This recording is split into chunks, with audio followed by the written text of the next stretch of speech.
Bonjour et bienvenue pour un nouvel épisode du podcast des 4 piliers où l'on parle de sommeil, de nutrition, de santé physique et de santé mentale et comment améliorer ses habitudes pour être en meilleure santé, basé sur la science et l'expérience. Je suis Baptiste Tasson et je suis un étudiant pour la vie qui partage les choses que j'apprends concernant la santé pour en faire bénéficier le plus grand nombre gratuitement et rapidement. Aujourd'hui, nous allons aborder le sujet du régime carnivore et de quelques règles importantes qui lui sont liées. Et pour ce faire, nous allons nous baser en grande partie sur les recommandations, les témoignages du professeur Anthony Chaffee, CHA2F2E, qui est donc un médecin résident en neurologie et qui s'est intéressé au régime carnivore depuis près de 25 ans. Il a la quarantaine aujourd'hui, il fait 1,92 m pour 109 kilos. Le mec est un frigo, mais tout va bien. Il a fait du rugby au niveau professionnel en mangeant des glucides et en revenant à un régime carnivore derrière. Et du coup, bah, il a un peu la comparaison entre les deux modes de nutrition sur ses performances athlétiques dans ce milieu-là. Et donc, on va traiter plein de sujets divers aujourd'hui concernant le régime carnivore. Le premier point étant combien de repas par jour et quelle quantité manger. Alors pour Chafi, un repas par jour, hein, en temps normal, il prend un repas par jour. Il en prend plusieurs s'il a la possibilité de faire une session de sport. Sinon, en gros, il mange environ 900 grammes par jour de côte de bœuf. Pour ses repas, il cuisine toujours plus que ce dont il pense avoir besoin pour vraiment manger jusqu'à la satiété complète, pour être sûr de donner à son corps tout ce dont il a besoin, ce qui est très important, en particulier lorsque vous faites du sport, bien sûr. Vous n'avez pas les mêmes signaux de faim lorsque vous suivez un régime carnivore comparé à quand vous suivez un régime riche en glucides. Donc vous avez besoin de réapprendre à écouter votre corps et la manière qui a été trouvée par Chafi pour le faire, c'est de manger sa viande jusqu'à ce qu'elle ne soit plus bonne en bouche, le goût étant donc un bon indicateur auquel prêter attention pour savoir quelle quantité de nourriture votre corps a besoin aujourd'hui, contrairement à lorsque vous suivez un régime avec de la nourriture industrielle où à chaque bouchée, elle a le même goût qui est délicieux, même quand c'est la 3 millième calorie que vous mangez. Ce qui n'est pas le cas avec la viande notamment et le régime carnivore. Parce que pour le régime carnivore, cette technique, elle fonctionne plutôt bien et en général, votre corps, il va vous faire savoir à quel point il veut les nutriments, à quel point il en a besoin par le goût. C'est-à-dire que au début du repas, la côte de bœuf, elle aura un goût exceptionnel et au plus les bouchées vont s'enchaîner, moins elles auront de goût, jusqu'à arriver au point où le morceau de viande que vous avez dans la bouche, qui est presque le même hein, que celui de la première bouchée, aura un goût de caoutchouc et c'est à ce moment-là que vous savez que votre corps a eu tout ce dont il avait besoin. Et donc, si Chafi, il fait de l'exercice dans la journée, hein, en général, il va avoir peut-être un petit snack en plus, donc des œufs et du bacon notamment. Mais voilà, donc combien de repas par jour? Un repas peut suffire, mais après, même si vous mangez comme docteur Chafi, c'est-à-dire 900 grammes par jour, vous pouvez le répartir en 2 ou 3 repas aussi, hein, dans votre journée. Donc 2 repas, voilà, repas par jour, vous pouvez en faire, autant que vous voulez et quelle quantité? Ben, c'est manger, heu, tant que votre corps réclame de la nourriture, c'est lui en fournir, et en général, pour le savoir, est-ce que votre corps en veut encore? C'est au goût. Voilà, le goût de ce que vous mettez dans votre bouche, heu, a une grande importance et il faudra apprendre à écouter ces signaux-là, hein. Moi, par exemple En ce moment, je mange 2 fois par jour, une fois le matin et une fois le midi. Le matin, je mange, des œufs, qui ont été cuits avec de la graisse de canard, et avec, je mets du fromage, râpé dessus. Et puis le midi, je mange de la viande, donc soit je mange, on va dire entre 600 et 900 grammes de viande, rouge, enfin de viande de bœuf crue, soit je mange, on va dire 800, à peu près entre 800 et 900 grammes de viande de porc, cuite.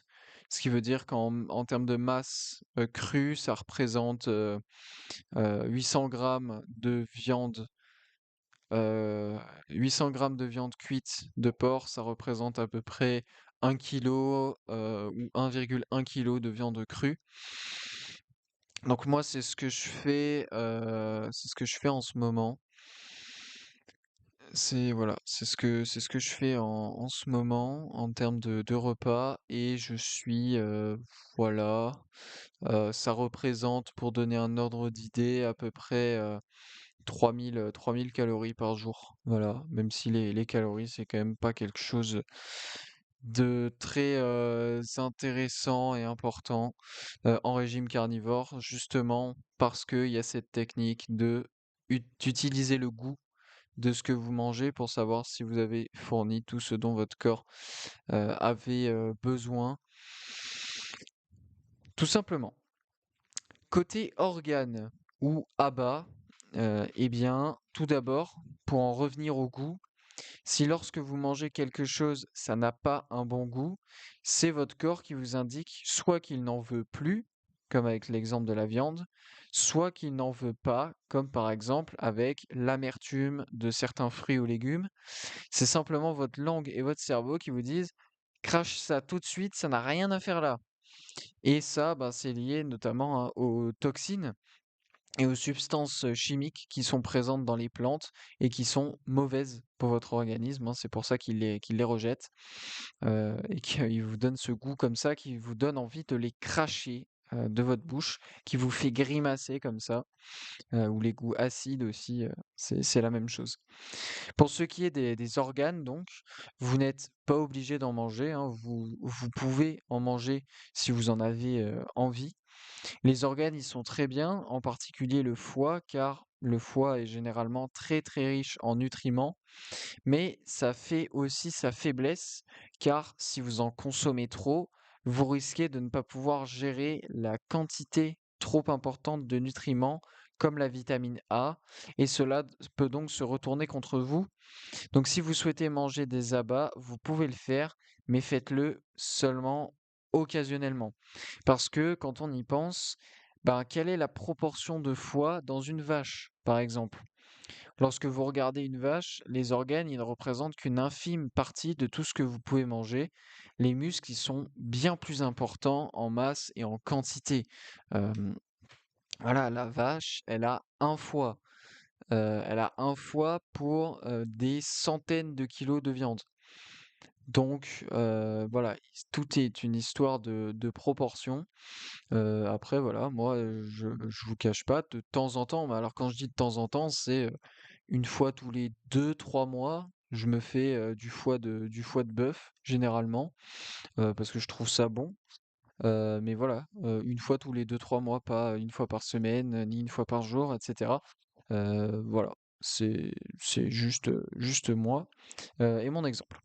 Ensuite, en termes de type de viande, tous les types, sont bien, hein, que ce soit du poulet, du bœuf, de l'agneau, du porc, et cetera. Et vous pouvez rajouter aussi, alors c'est pas de la viande, mais vous pouvez rajouter aussi les poissons et les crustacés, hein. De toute façon, chacun mange ce qu'il préfère, hein. Quand on suit un régime carnivore, c'est pareil que pour n'importe quel régime, hein. Il faut manger ce que l'on préfère, tant que, ben, ça nous apporte tout ce dont le corps a besoin pour bien performer. Après, la viande rouge et en particulier la viande de bœuf, ça reste sans doute la viande la plus riche en nutriments et la source de nourriture la plus riche en nutriments, donc la plus nutritive qu'on puisse trouver sur cette planète. Concernant la cuisson des aliments, vous pouvez très bien manger de la viande crue, en général de la viande rouge, hein. Il vaut mieux éviter de manger du poulet ou du porc cru, parce que ça peut faire peur, hein, à cause de ce que l'on répète sur les dangers de maladies que l'on pourrait contracter en mangeant. Mais après, une des manières d'être empoisonné par de la viande, ben, c'est soit que l'emballage il est percé et que la viande elle est, à l'air libre, pardon, dans la grande surface, et c'est comme ça, je pense que moi, plutôt dans l'année 2025, pile au moment des écrits des concours bien sûr, c'est comme ça que j'ai eu une mini intoxication alimentaire pendant une semaine où j'avais, des selles, extrêmement liquides et un gros mal de bide. Pendant les écrits, c'était sympathique et je pense que c'est clairement lié au fait que j'ai acheté des caisses, c'était quoi? Ça devait être de l'échine, de porc. L'emballage était percé, je m'en suis rendu compte que quand je suis rentré chez moi après avoir payé tout ça et du coup, je les ai laissés ces barquettes pendant quelques jours dans le frigo comme ça avec ce petit trou et bon, du coup, s'en est suivi, les mal de ventre. Et après une autre manière, c'est, bah, par exemple, si vous mangez au restaurant et que quelqu'un ne sait pas laver les mains en cuisine, bah, sinon, en fait, il y a presque aucun risque, hein. Dans les pays développés, il y a des normes très, très strictes sur l'emballage et la production de la viande. Si la moindre anomalie est détectée, tous les lots sont rappelés pour être nettoyés à nouveau et cetera. C'est très réglementé et c'est donc assez sûr. Vous pouvez aussi manger, ou plutôt boire, des œufs crus, soit parce que vous aimez ça, soit parce que vous êtes pressé, et que vous voulez quand même manger, quelque chose. Alors j'ai testé les œufs crus, je kiffe pas tant que ça, mais voilà, c'est ça. De toute façon, je le répète à chaque épisode du podcast, hein, je vais pas changer pardon, une équipe, qui gagne. Faut tester les choses et puis on voit si ça nous plaît, si ça nous plaît pas, si ça marche, si ça marche pas. J'ai testé les œufs crus. J'ai pas particulièrement, aimé, le goût et cetera. C'est pas quelque chose qui m'a plu, mais il y a certaines personnes, ça ne les dérange pas. Et puis, la viande crue, bah, c'est pareil, j'ai testé, et en vrai, ça me plaît plutôt bien. Alors notamment des viandes grasses, je prends généralement de la basse côte de bœuf, parce que c'est un très bon rapport, qualité-prix. Donc une bonne basse côte de bœuf, avec, enfin bien marbrée et cetera. Hem, je trouve ça très bon et c'est très bon à manger cru. Alors bien sûr, je prends mes précautions. Déjà, j'achète des barquettes, où l'emballage n'est pas, percé. Ça, c'est la première chose et la deuxième chose, évidemment, je me lave les mains parce que la contamination, elle peut venir de nous aussi. Donc je me lave les mains, évidemment, juste avant de toucher, la bascotte de bœuf avec mes mains, pour la peser et cetera, pour la mettre dans l'assiette. Mais voilà, moi je mange un peu de tout en termes de viande, mais majoritairement je mange du bœuf et du porc. Hem, de temps en temps du poulet, de temps en temps et encore moins, souvent que le poulet, je mange un peu d'agneau. Et puis du coup chaque semaine maintenant, au moins 2 jours par semaine, je mange donc de la viande crue et le reste du temps je mange de la viande cuite, hein, donc bien que en vrai, on puisse peut-être manger la viande de porc, par exemple, crue. euh, Ben, moi, je continue de la manger cuite. Bah, premièrement, parce que j'aime bien ça.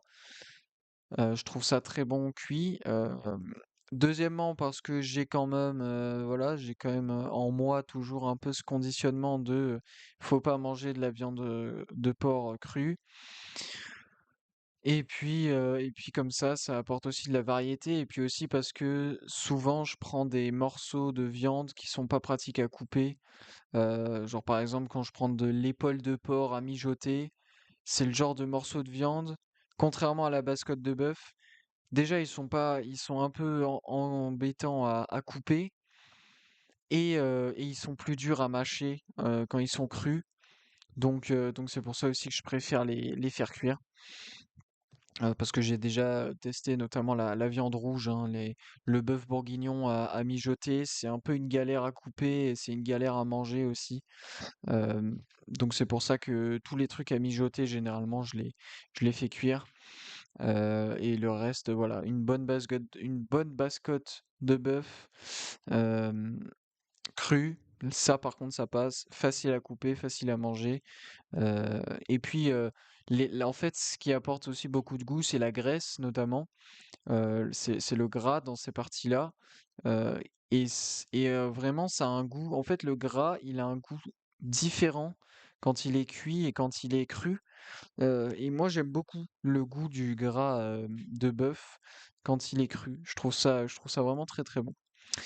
Voilà, voilà pour ma petite expérience, hein, parce qu'on se base sur ce que fait le docteur Chaffee, mais voilà, je donne aussi un peu mon expérience, parce que je pense que ça peut être intéressant d'avoir plusieurs points de vue, voir comment les gens font. Ensuite, en termes de café et régime carnivore, eh bien, si vous voulez suivre ou que vous suivez déjà un régime carnivore, vous vous demandez peut-être si vous pouvez prendre du café. Alors, tout d'abord, si on se base sur la définition du régime carnivore, en tout cas moi celle que j'ai pour un régime carnivore, c'est un régime alimentaire dans lequel dans lequel il n'est consommé que des produits animaux, c'est-à-dire de la viande, des graisses animales et éventuellement d'autres produits comme des produits laitiers, ou alors aussi bien sûr le poisson, du poisson, des crustacés, etc. Or, bah, le café, c'est une graine de plante, hein, donc ben, ça rentre pas dans la définition. Mais comme toujours, ben, vous pouvez faire le test. Adaptez-vous à un régime carnivore strict, puis réintégrer le café et voyez les effets que ça a sur vous. Sont-ils positifs, négatifs ou quoi?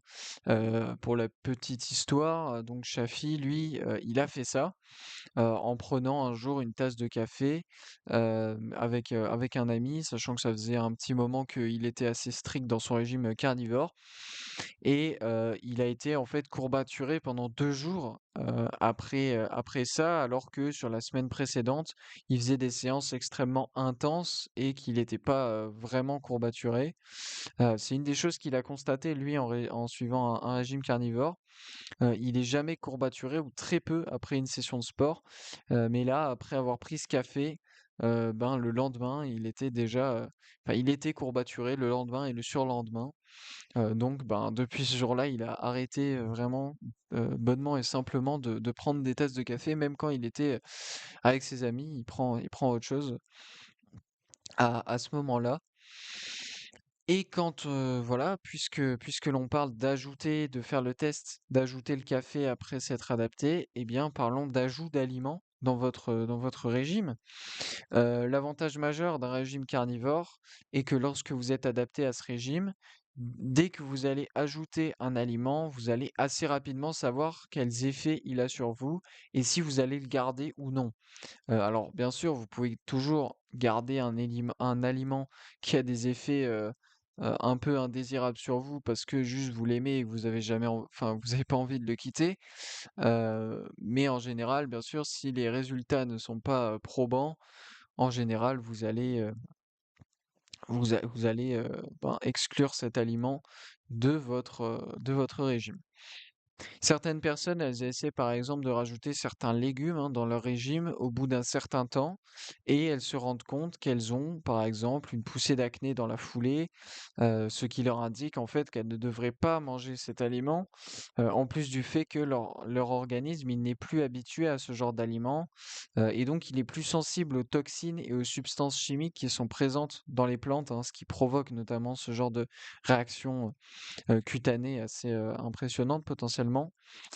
Car pour les toxines, comme pour l'alcool, le tabac ou la drogue, votre corps, il développe une tolérance à ces choses dans le temps, vous forçant à devoir en consommer plus pour avoir les mêmes sensations, les effets dans le futur, les mêmes effets dans le futur. Et donc, quand vous arrêtez, par exemple, en suivant un régime carnivore, votre corps, il n'a plus besoin de dépenser de l'énergie pour lutter contre ces substances.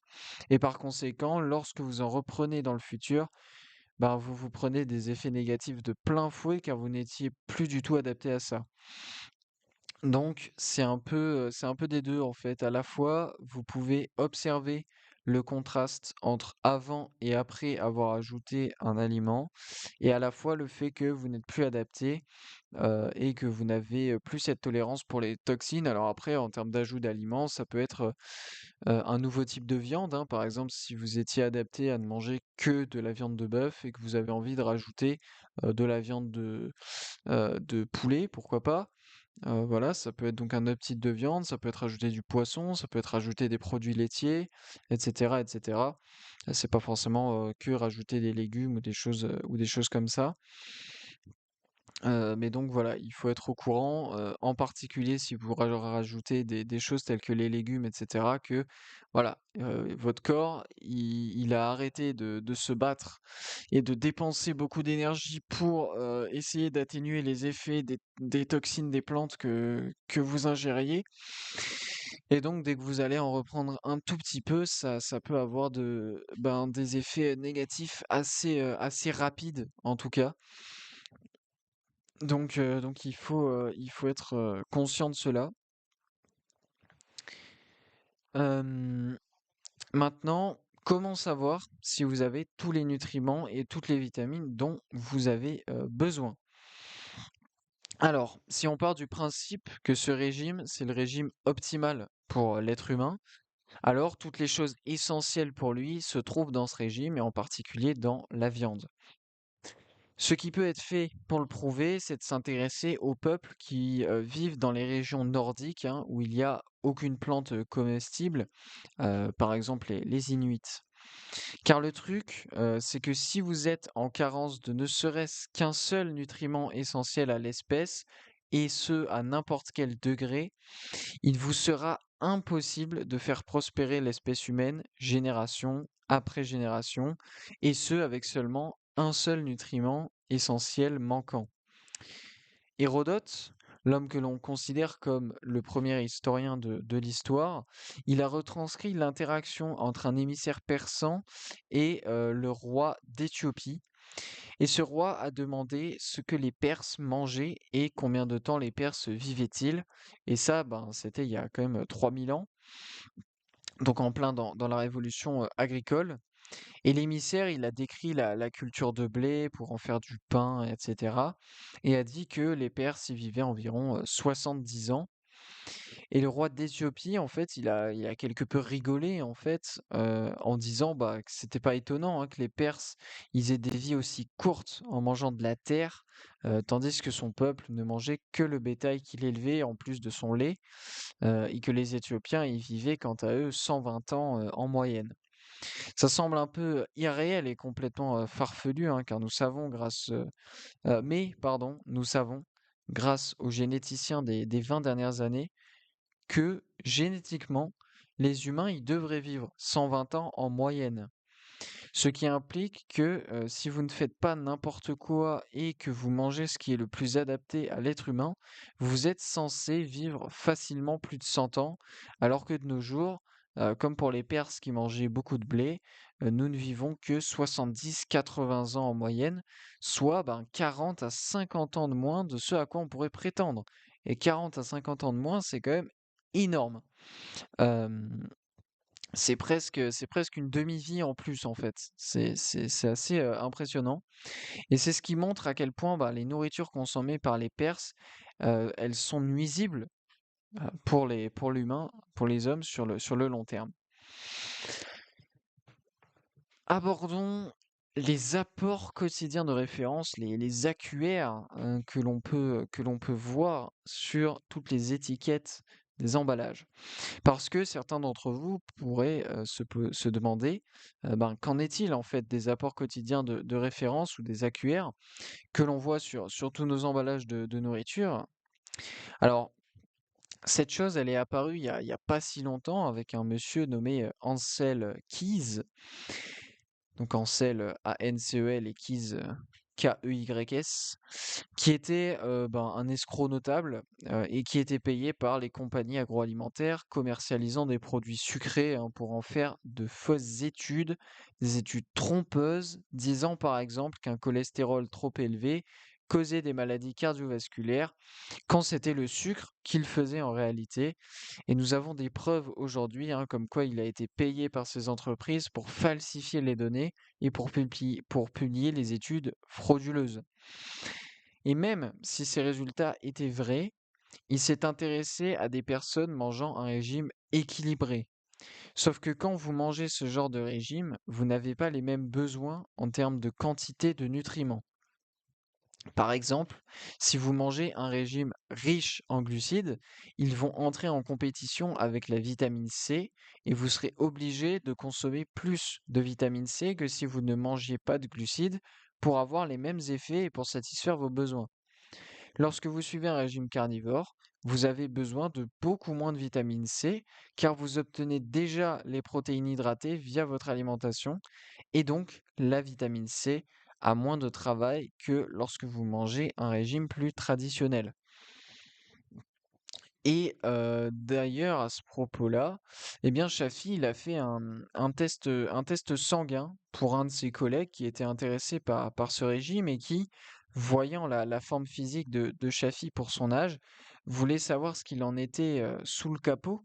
Il était curieux de voir tous les marqueurs et à 38 ans, Shafi, il avait des niveaux de fer, de zinc et de à peu près tout qui étaient largement au-dessus de la moyenne pour son âge, et même des niveaux qui étaient meilleurs que les recommandations pour un homme de 25 ans. Et les autres marqueurs, ils étaient eux aussi au-dessus des recommandations. Donc ce qui est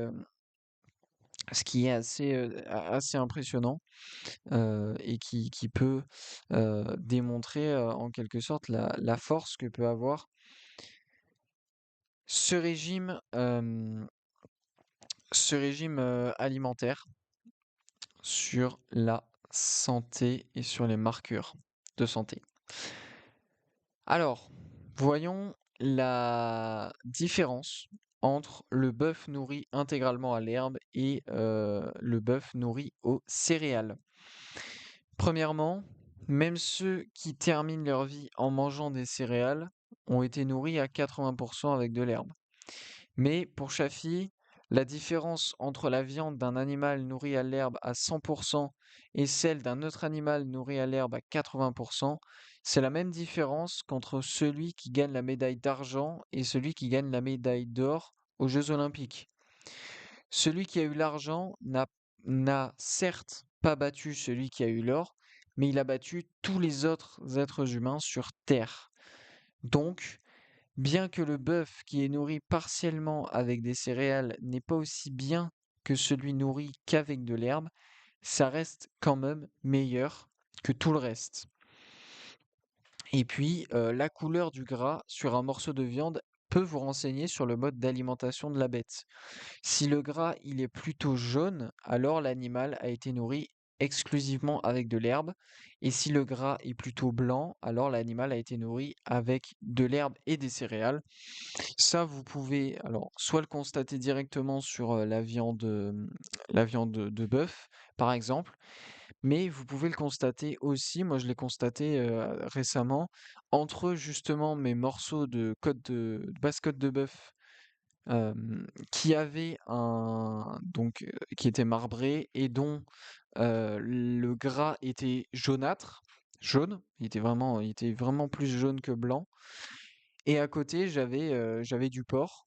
Et donc le porc, évidemment, ils ne sont pas nourris à l'herbe, les porcs. Ils sont nourris en majorité avec des céréales. Et ben c'est vrai que c'est flagrant la différence. Parce que la pièce de bœuf, le gras était jaune. Et le gras au niveau de la pièce de porc était vraiment blanc Heu, donc on voit la différence. Donc si c'est plutôt blanc, c'est nourri avec des céréales, si c'est jaune, c'est nourri avec de l'herbe. Hem, voilà pour ça. Ensuite, un petit paragraphe sur, les graisses animales pour la cuisson des aliments. Donc concernant les graisses animales, hein, vous pouvez utiliser pardon pour la cuisson de vos aliments ou, simplement, avec une source de graisse pour vos repas, pour être une source de graisse pour vos repas. Vous pouvez, concrètement utiliser à peu près, tout, hem, c'est-à-dire du suie de bœuf, du ghee. Alors le ghee, soit vous l'écrivez G-H-I, soit, à l'anglaise G-H-E-E, la graisse de canard, le beurre, et cetera, et cetera. Et s'il devait y avoir une hiérarchie, le suif de bœuf, nourri 100% à l'herbe serait l'option numéro un. Donc ça veut dire que ce serait un suif de bœuf qui serait, jaune, comme pour la marbrure, tout à l'heure. Mais bon, comme tout à l'heure, hein, la différence entre le suif de bœuf nourri 100% à l'herbe et les autres types de graisses n'est pas, vraiment significative, et cela reste toujours mieux de cuisiner, avec des graisses animales qu'avec des, huiles végétales. J'ai évoqué le beurre, dans les graisses, et donc pour rester avec les produits laitiers, la question qu'on peut se poser lorsqu'on suit un régime carnivore ou qu'on veut en suivre un, c'est: peut-on en manger des produits laitiers? Bon, déjà, si on revient à la définition de ce qu'est un carnivore, comme j'ai dit, c'est, tout aliment qui provient d'une source, animale. Donc, des œufs, de la viande, du poisson et des produits laitiers, puisque les produits laitiers, ils sont produits à partir, d'animaux. Donc oui, la réponse est oui, hein. Heu, on peut en manger puisque ça rentre dans la définition, mais toujours en complément de la viande. La viande, elle doit rester, l'ingrédient principal de chaque repas.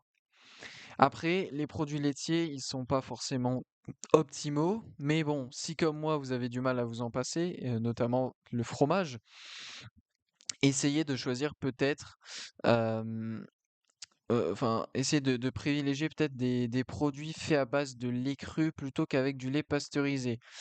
Cependant, bien que le lait cru soit à la mode en ce moment, il n'en reste pas moins potentiellement dangereux, en particulier chez les personnes à risque, telles que les enfants, les personnes âgées, les femmes enceintes, etc. En effet, le lait cru est, comme son nom le suggère, un lait qui ne subit pas de traitement des bactéries, contrairement au lait pasteurisé.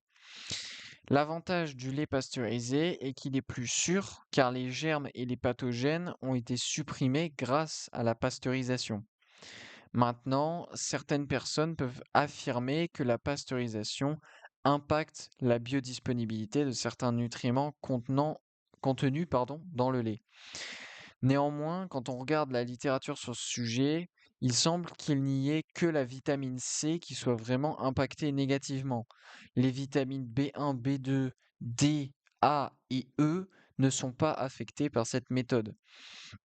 La vitamine, C et de la perte de vitamine C, qui est liée au fait que ce composé est très sensible à la chaleur, et bien sûr la pasteurisation, ça consiste à chauffer.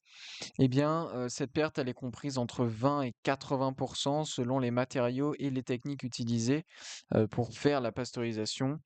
Vous avez dans la description sur YouTube, peut-être dans les autres aussi, heu, un lien vers une étude, qui est assez vieille, en 1935, mais qui fait une étude donc du lait pasteurisé et justement de la biodisponibilité des nutriments. Donc, comme toujours, testez ce qui marche ou non pour vous, mais je reste assez mesuré, hein, sur le lait cru et le lait pasteurisé, car nous ne disposons pas encore d'assez de données sur le lait cru, mais je ne doute pas une seule seconde que l'on va en avoir de plus en plus dans les mois et les années à venir. Moi, j'ai testé des produits laitiers au lait cru, voilà, j'ai pas constaté Enfin, j'ai testé les 2, les crus, les pasteurisés. J'ai pas vu de grande différence, j'ai pas constaté de grande, différence, en termes d'énergie, de performance et cetera, de récupération, tout ça. Je constate, pas vraiment de changement significatif entre les 2. Et puis voilà, comme j'ai dit, ça peut être potentiellement dangereux pour enfants, personnes âgées et femmes enceintes, le lait cru. Mais après voilà, ça peut être aussi une bonne option. Après, c'est aussi un peu plus cher. Et après, si votre consommation de produits laitiers, est relativement, occasionnelle, ben, le lait pasteurisé, ça fera, largement, l'affaire. Mais bon, bien que vous pouvez manger des produits laitiers en suivant un régime carnivore, il faut faire très attention à ne pas trop en manger. Des personnes qui avaient perdu près de 10 kilos grâce au régime carnivore les ont repris très vite après avoir abusé des produits laitiers.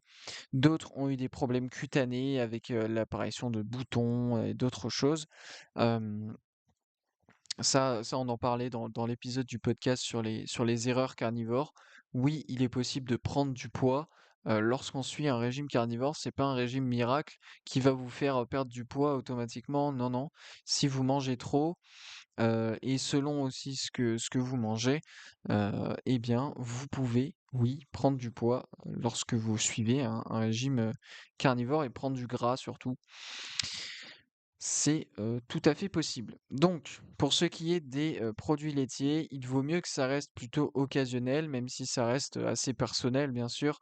Si vous en consommez tous les jours et que cela ne cause aucun problème, sur votre santé et que vous aimez ça, bah, alors vous pouvez continuer. Le tout est comme toujours de ne pas se voiler la face sur les effets que ces aliments ont sur votre organisme. Privilégiez potentiellement des produits laitiers au lait cru, mais vu l'absence de données, ça vaut peut-être plus le coup de rester sur du lait pasteurisé pour l'instant, mais toujours garder en tête le fait d'en manger voilà, de petites quantités et surtout eh bien, que les produits laitiers doivent être un complément de la viande et ne doivent pas la remplacer dans vos repas. Bien sûr, encore une fois, vous pouvez vous faire une petite raclette de temps en temps. Et là, oui, d'accord, lorsque vous faites une raclette, la viande, elle est plutôt secondaire par rapport au fromage. Mais les raclettes, normalement, vous ne vous en faites pas tous les jours, donc ça va. En termes de suppléments et du régime carnivore, eh bien, lorsque vous suivez un régime carnivore, donc des suppléments que vous pouvez peut-être considérer seraient par exemple des suppléments de protéines ou d'électrolytes. Heu, mais ben, en fait, vous n'en avez pas besoin en général, hein, car si vous mangez correctement et suffisamment, vous aurez tout ce dont vous avez besoin dans votre assiette. Et puis il faut être très prudent, hein, car il y a souvent, d'autres choses là-dedans que vous ne voulez pas dans votre corps, comme les édulcorants artificiels qui peuvent engendrer une réponse d'insuline et perturber votre métabolisme comme pourrait le faire le sucre. Après, si vous trouvez des poudres 100 protéinées, avec aucune merde dedans et que vous voulez en prendre, vous pouvez, mais encore une fois, ça n'est peut-être pas nécessaire. Le but d'un supplément, c'est de compenser une carence dans votre alimentation, mais votre régime alimentaire présente-t-il des carences en quoi que ce soit? Parce que c'est ça la question importante. Si la réponse est non, alors, ben, vous n'avez pas besoin de suppléments et en général, vous n'avez pas besoin de suppléments lorsque vous suivez, un régime carnivore. Parlons d'énergie et de congestion. Congestion musculaire, bien sûr. Donc en termes d'énergie, beaucoup de personnes ont l'impression qu'elles arrivent à en avoir plus en mangeant du sucre que lorsqu'elles suivent un régime carnivore. Et c'est pour ça qu'il y a beaucoup de personnes qui prennent des stimulants avant leur session, comme du café ou des boissons énergisantes, ce qui fonctionne sur le court terme, mais qui risque d'être nuisible pour vos gains sur le long terme. Et pour celles et ceux qui suivent un régime carnivore, mais qui de temps en temps mangent des glucides pour avoir une meilleure congestion ou plus d'énergie, Eh bien, en fait, cela peut être dû au fait que vous n'êtes pas complètement adapté aux graisses à cause justement de votre consommation occasionnelle de glucides. En général, lorsque vous êtes adapté aux graisses, vous n'avez pas besoin d'énergie supplémentaire pour faire vos séances, car vous allez la fabriquer en quelque sorte au cours de votre séance grâce à différents mécanismes. Donc au plus vous allez avancer dans votre séance, au plus vous aurez d'énergie et de motivation pour vous donner à fond, ce qui fait plus d'énergie et plus de motivation, et cetera. C'est un cercle vertueux. Moi, c'est ce qui m'arrive, hein. Je me lève le matin, je vais directement à la salle sans manger ni rien, juste je bois de l'eau, pendant mes séances et plus la séance avance, plus j'ai d'énergie et à la fin de la séance, j'ai autant, voire plus d'énergie, au moment où je suis entré dans la salle. J'ai juste, évidemment les muscles un peu plus engourdis parce que je viens de, les travailler, évidemment. Et pour ce qui est de la congestion, on peut prendre l'exemple du bodybuilding, hein, avec les bodybuilders qui vont littéralement devenir gros, voire obèses, avant de faire une phase de sèche pendant laquelle ils vont perdre beaucoup de gras et d'eau, et prier ensuite pour qu'il leur reste du muscle, et qu'ils aient, bien pris. Pour rappel, l'insuline, qui augmente fortement avec la présence de sucre dans votre organisme, est une hormone de stockage. Elle va stocker des graisses dans vos cellules partout où elle le peut lorsque vous mangez des glucides. Mais elle bloque aussi la leptine, qui est l'hormone de la satiété, ce qui explique pourquoi les personnes aujourd'hui ont tout le temps faim et pourquoi elles mangent autant. C'est à cause de l'élévation puis de la chute brutale des niveaux de sucre dans le sang qui provoque une réaction de votre corps qui a l'impression qu'il n'a plus de réserve et que vous devez absolument manger sinon vous allez mourir, alors que ça n'est pas du tout le cas. Donc l'insuline, elle va stocker du glycogène et des graisses dans vos muscles, les rendant plus massifs, certes, mais c'est pas du muscle. Et c'est ce mécanisme qui est d'ailleurs utilisé pour faire des pièces de viande grasses ou marbrées. C'est le fameux truc des 20% de céréales dans l'alimentation de certaines bêtes. On va les nourrir avec des tonnes de céréales afin d'obtenir le gras intramusculaire à la fin.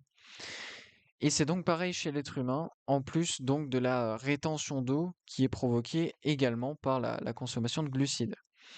Donc, quand vous mangez des glucides, vous avez des muscles remplis de glycogène, de gras et d'eau. Donc oui, vous avez l'impression d'avoir de gros muscles, mais ça n'est qu'une illusion, contrairement à quand vous faites la même chose en suivant un régime carnivore, à condition de ne pas trop manger bien sûr, au risque de là aussi prendre du gras. Les phases de bulk et de sèche n'existent pas lorsque vous suivez un régime carnivore. Si vous le faites bien, vous ne prendrez que du muscle et vous n'aurez qu'à qu'à continuer pour, en fait, vous aurez le résultat d'une phase de sèche, vous serez sec directement en prenant du muscle. En plus, en faisant cette approche, en mangeant des glucides, eh bien, vos séances, elles sont moins efficaces car votre métabolisme et votre corps ne fonctionnent pas de manière optimale, car vous ne mangez pas ce qui est optimal pour eux. Il peut donc sembler que vous vous en sortez mieux avec un régime riche en glucides, mais en réalité, vous vous tirez une balle dans le pied. Et pour ce qui est de la prise de muscle, comment faire finalement? Premièrement, aller jusqu'à la fatigue musculaire, aller toujours proche de l'échec, voire jusqu'à l'échec de temps en temps, sur vos séries de travail. Chacune de vos séries de travail, allez proche de l'échec et de temps en temps peut-être jusqu'à l'échec. Et puis, bien sûr, il faut s'alimenter, donc revenir à ce dont nous avons parlé au début de cet épisode, en écoutant son corps et en mangeant autant qu'il le demande, en sachant que cette demande va très certainement augmenter avec l'exercice physique. Vous n'avez pas besoin de vous forcer à manger, votre corps devrait vous demander tout seul un surplus calorique s'il en a besoin, à condition donc que vous ayez fourni les efforts nécessaires pour engendrer l'adaptation souhaitée. Il faut donc être en mesure d'écouter et de comprendre les signaux envoyés par votre corps et être en mesure de répondre à ces demandes. Et on va maintenant passer sur la section finale de cet épisode. Et là, on n'est plus sur quelques règles, on va encore partir sur une petite partie historique comme on avait pu le faire dans l'épisode sur les erreurs et les conseils sur le régime carnivore, où à la fin on avait un peu parlé de révolution agricole. Et là, on va voir pourquoi l'être humain est-il carnivore plus qu'omnivore. Donc, voyons ça. Lorsque nos oins... Pardon. Ah, ça y est, ça commence mal là, quand je commence à rater mes phrases comme ça. Allez, on repart. Lorsque nos lointains ancêtres ont commencé à manger plus de viande il y a quelques millions d'années, la taille de leur cerveau et de leur corps a rapidement augmenté. Il y a 2,5 millions d'années, lorsqu'une période glaciaire a commencé, les humains sont devenus des chasseurs hors pair, chassant la mégafaune et devenant l'espèce dominante tout en haut de la chaîne alimentaire. C'est à cette période, durant laquelle les êtres humains se nourrissaient presque exclusivement de viande, surtout dans les régions du Nord, que l'on constate la grande évolution en termes de taille du cerveau et du corps sur les ossements retrouvés. Et cette augmentation perpétuelle a commencé jusqu'à il y a 10-15 000 ans, où l'on constate un déclin très fort, avec un volume occupé par le cerveau réduit de 11%, 11% chez les hommes et de 17% chez les femmes. D'un point de vue évolutif, cette réduction, elle est survenue du jour au lendemain. C'est arrivé en quelques générations et non en quelques centaines ou milliers d'années. Il y a aussi eu une diminution de la taille du corps de 12 à 15 centimètres en moyenne. Et avec tout ça, nous avons découvert des signes de maladies chroniques et infectieuses, d'une mauvaise guérison des blessures, des mâchoires plus petites, des dents de travers et des dents pourries, alors que sur les ossements plus anciens, il n'y avait jamais ce genre de problème. Et c'est aussi à partir de ce moment-là que l'on voit apparaître des signes de maladies que l'on connaît bien, comme le diabète chez les Égyptiens, qui consommaient beaucoup de céréales, ce que l'on appelle aussi de nos jours Alzheimer, et même des symptômes que des personnes avaient juste avant de faire une crise cardiaque. Le diabète, il a été décrit avec ce nom en 200 avant Jésus-Christ et a continué à sévir depuis.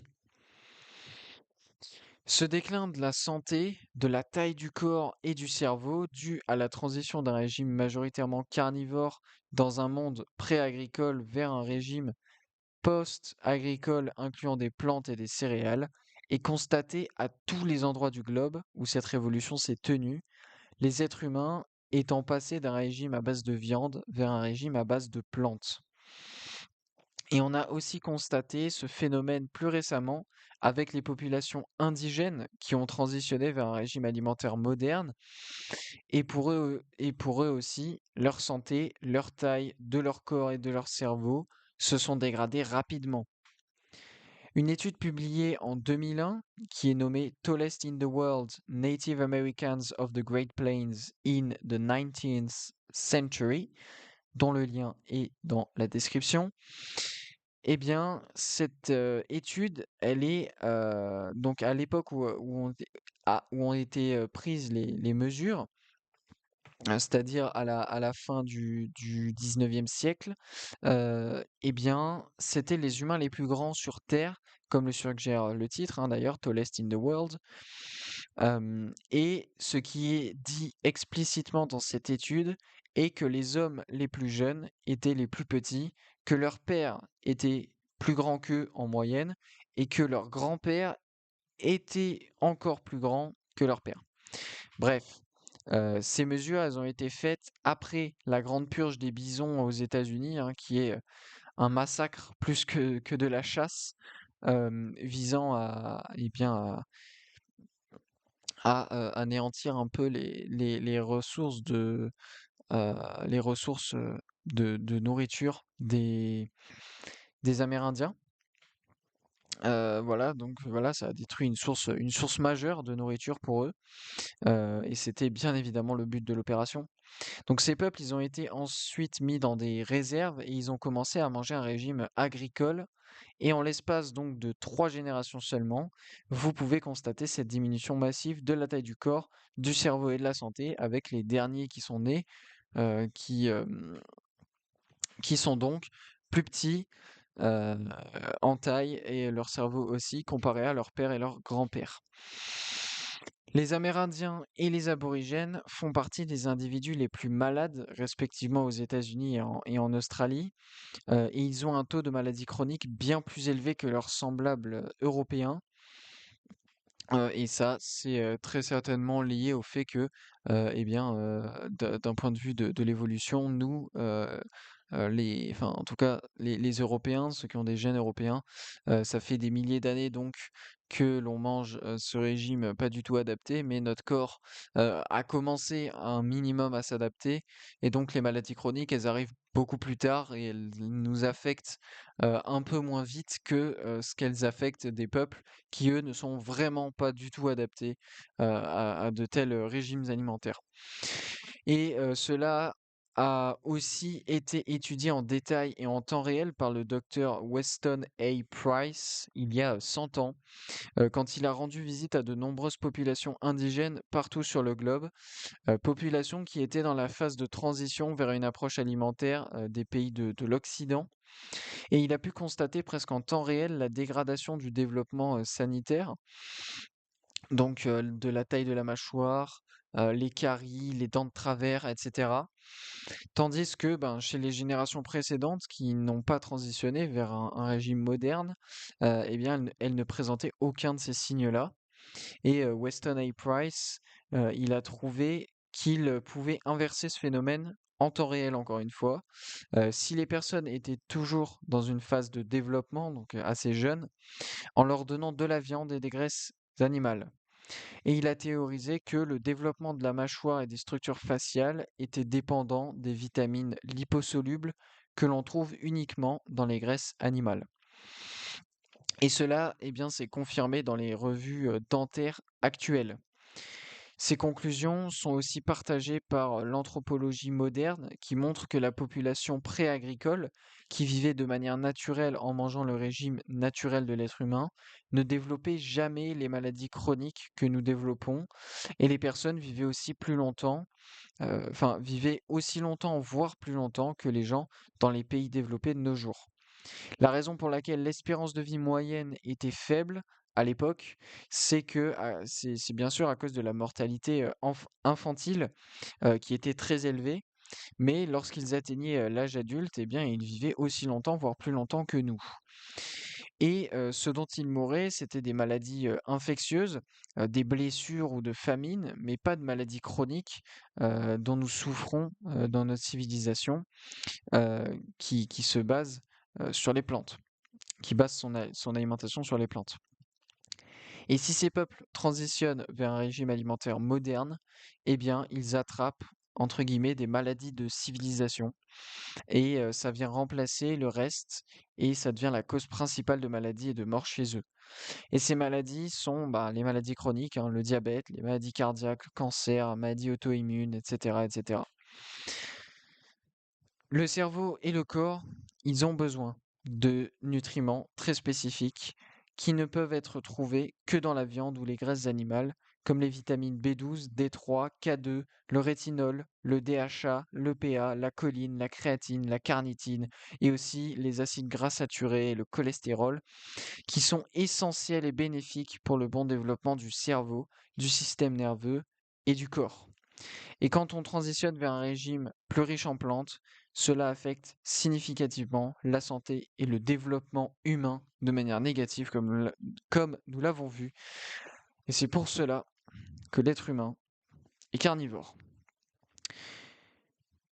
Voilà, gros épisode. Merci de m'avoir écouté une nouvelle fois.